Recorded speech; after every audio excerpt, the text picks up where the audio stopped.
ಇದು ನೋಡಿ ರೋಸಾ ಹೂವಿನ ಸಂಡಿಗೆ ಎಷ್ಟು ಚೆನ್ನಾಗಿರುತ್ತೆ ಗೊತ್ತಾ. ಮಾಡ್ಕೊಂಡು ನೋಡಿ ಈಸಿಯಾಗಿ ಒಂದೊಂದು ಲೋಟ ಹಾಕಿ ಮಾಡ್ಕೊಳ್ಳಿ, ನಿಮ್ಗೆ ಇಂಟ್ರೆಸ್ಟ್ ಬಂದುಬಿಡುತ್ತೆ.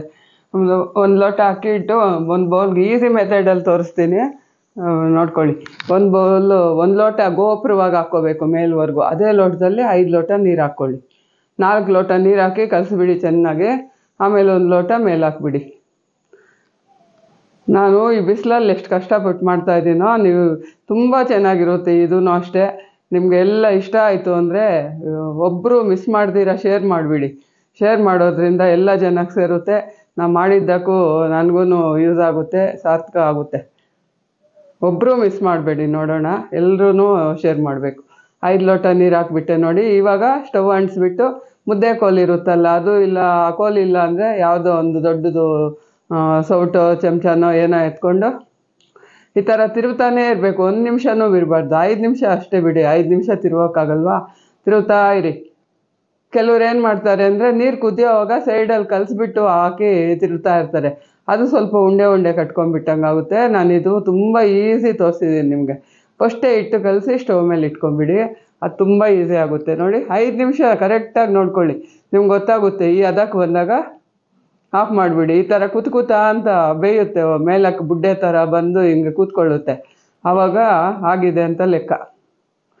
ನೋಡಿ, ಎಲ್ಲ ತೆಗೆದ್ಬಿಟ್ಟು ನೀವು ಒಂದು ತಟ್ಟೆಗೆ ಹಾಕ್ಕೊಂಬಿಡಿ. ಈ ಥರ ಮಾಡಿಬಿಟ್ಟು ಬೇಗ ತಣ್ಣಗಾಗುತ್ತೆ. ಬಟ್ಲು ಇಟ್ಕೊಂಡ್ರೆ ಮೇಲೆ ಮಾತ್ರ ಒಂದು ಲೇಯರ್ ತಣ್ಣಗಾಗಿರುತ್ತೆ, ಎಲ್ಲನೂ ಒಳಗೆ ಬಿಸಿ ಇರುತ್ತೆ, ಇಡೋಕ್ಕೆ ಕಷ್ಟ ಆಗಿಬಿಡುತ್ತೆ. ಒಂದು ತಟ್ಟೆಗೆ ಹಾಕ್ಕೊಂಬಿಡಿ, ಆರೋಗ್ಬಿಡುತ್ತೆ. ಆಮೇಲೆ ಎತ್ಕೊಂಡೋಗಿ ನೋಡಿ, ಅಷ್ಟು ತಗೊಂಡು ಒಂದೊಂದು ಇಡೋದು. ನಾನು ಮೇಲೆ ಕವರೆಲ್ಲ ಇಟ್ಟು ಬಂದಿದ್ದೀನಿ. ಈ ಥರ ಇಟ್ಕೋಬೇಕು ನೋಡಿ. ಇಷ್ಟೇ, ಗುಡ್ಡೆ ಥರ ಇಡೋದಷ್ಟೇ. ಅದು ಒಣಗಿದ ಮೇಲೆ ಅದೇನೇ ರೋಜಾ ಹೂವಿನ ಥರ ಬರುತ್ತೆ. ಇನ್ನು ಗಟ್ಟಿ ಇಟ್ಟಾದರೆ ಹಿಂಗೆ ಬಿಟ್ಕೊಳ್ಳಲ್ಲ ರೆಕ್ಕೆಗಳ ಥರ. ಅದಕ್ಕೆ ಕರೆಕ್ಟಾಗಿದೆ. 5 ಲೋಟ ನೀರು ಹಾಕಿ, ಬರೀ ಅಕ್ಕಿ ಇಟ್ಟು ಉಪ್ಪು ಹಾಕಿರೋದಷ್ಟೇ. ಮತ್ತು ನಿಮ್ಗೆ ಕಲರ್ ಬೇಕು ಅಂದರೆ ಒಂದು ಕ್ಯಾರೆಟ್ ರಸ ತೆಗೆದು ಹಾಕಿ 1 ಲೋಟ ಲೆಕ್ಕ ಮಾಡಿಕೊಂಡು. ಇದಕ್ಕೆ ನೋಡಿ ಖಾರ ಹಾಕಿದ್ದೀನಿ, ಇನ್ನೊಂದು ಬಟ್ಲಿಗೆ ನಾನು ಖಾರ ಹಾಕ್ಕೊಂಡಿದ್ದೀನಿ. ಮತ್ತು ಕೆಲವಕ್ಕೆ ಕ್ಯಾರೆಟ್ ರಸ ಹಾಕಿದ್ದೀನಿ, ಇನ್ನು ಕೆಲವಿಗೆ ಕೊತ್ತಂಬರಿ ರಸ ಹಾಕಿದ್ದೀನಿ. ನಿಮ್ಗೆ ಯಾವ್ದು ಬೇಕೋ ಅದು ಆ ರಸ ಸೋಸ್ಬಿಟ್ಟು ಹಾಕ್ಕೊಳ್ಳಿ. ಆ ಸಿಪ್ಪೆ ಜಾಸ್ತಿ ಇದ್ದರೆ ಅದು ಚೆನ್ನಾಗಿ ಅನಿಸಲ್ಲ, ಸೋಸ್ಬಿಟ್ಟು ಹಾಕ್ಕೊಳ್ಳಿ. ಇಲ್ಲಿ ನೋಡಿ, ನಾನು yellow colour, orange colour, white colour 3 ಇದೆ ಇಲ್ಲಿ. 3 ಒಂದೊಂದು ಬಟ್ಲು ಇಟ್ಕೊಂಡೋಗಿ ಹಾಕಿದ್ದೀನಿ ನೋಡಿ. ಒಣಗಿದ ಮೇಲೆ ಈ ಥರ ಆಗುತ್ತೆ. ಒಂದು ದಿವಸ ಫುಲ್ ಒಣಗಬೇಕು, ಸ್ವಲ್ಪ ಬಿಟ್ಕೊಂಡಾಗೋಗುತ್ತೆ ಕವರ್ ಮೇಲೆ. ಮತ್ತು ಮಾರನೇ ದಿವಸನೂ ಹಂಗೆ ಹೋಗಿ ಒಣಗಿಸ್ಬೇಕು. ಅದು ಎಲ್ಲನೂ ಬಂದುಬಿಡುತ್ತೆ. ನಾವು ತೇವ ಇರೋ ಕಿತ್ತರೆ ಅರ್ಧ ಕವರ್ಗೆ ಮೆತ್ಕೊಂಡು ಬಿಡುತ್ತೆ. ಅದಕ್ಕೆ 2 ದಿವಸನೂ ಒಣಗಿಸಿದ ಮೇಲೇ ತಗೊಳ್ಳಿ, ಚೆನ್ನಾಗಿ ಒಣಗೋಗಿರುತ್ತೆ. ಆಮೇಲೆ ಒಂದು ದಿವಸ ಬಿಸಿಲಿಗೆ ಇಟ್ಕೊಂಡು ಡಬ್ಬಕ್ಕೆ ತುಂಬ್ಕೊಳ್ಳಿ. ಚೆನ್ನಾಗಿ ಒಣಗಿದೆ ಅಂದಾಗ ಡಬ್ಬಕ್ಕೆ ತುಂಬ್ಕೊಳ್ಳಿ.